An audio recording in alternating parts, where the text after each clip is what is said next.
இன்றே டவுன்லோட் செய்து உங்கள் ஃபேவரட் ஷோக்களை என்ஜாய் பண்ணுங்க. உனக்கு இங்க என்ன வேலை? உனக்கு வைஃபா நடிச்ச வைஃப பத்தி தெரிஞ்சிட்டு போலான்னு வந்திருக்கேன்.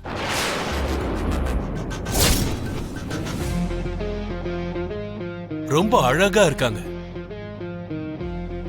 மெமரி பவரும் ஷார்ப்பா இருக்கு. அத்தனை பேருக்கு முன்னாடி கேட்ட கேள்விக்கு தைரியமா பதில் கூட சொன்னாங்க.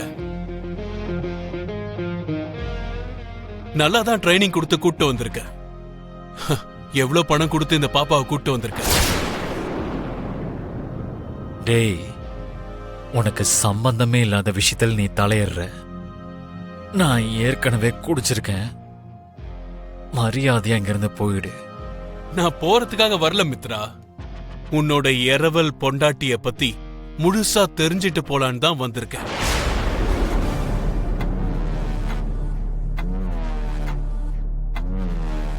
Hello Mrs fake Lakshmi Nandan,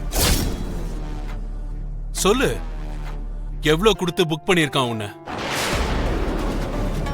நாளைக்கு எனக்கு கூட ஒரு ஃபங்க்ஷன் இருக்கு. எனக்கு கேர்ள் ஃப்ரெண்ட் ஆக்ட் பண்ண வரியா?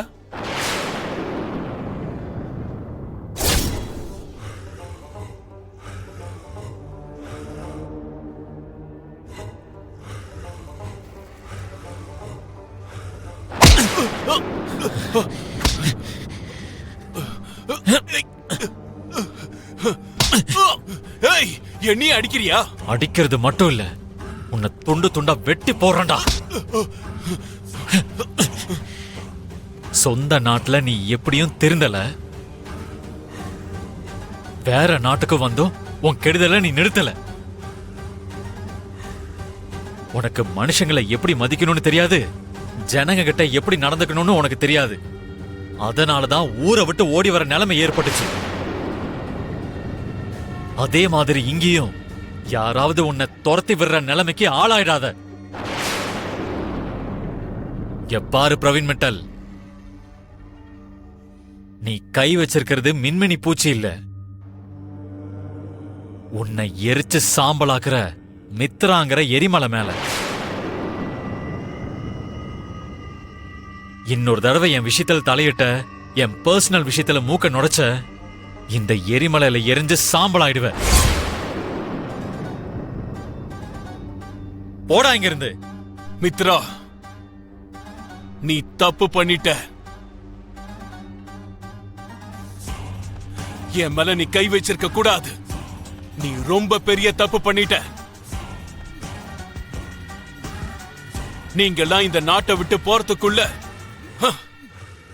இந்த பிரவீன் மிட்டல் யாருன்னு காட்டுறேன்டா. என் கூட தேவையில்லாம எதுக்காக மோதுனன்னு நீ வாழ்க்கை பூரா நினைச்சு நினைச்சு சாக போற.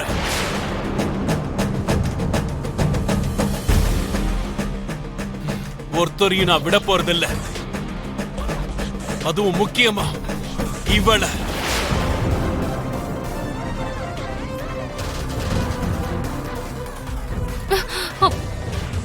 நான் இருக்கிற வரைக்கும் இவளை உன்னால எதுவும் பண்ண முடியாது.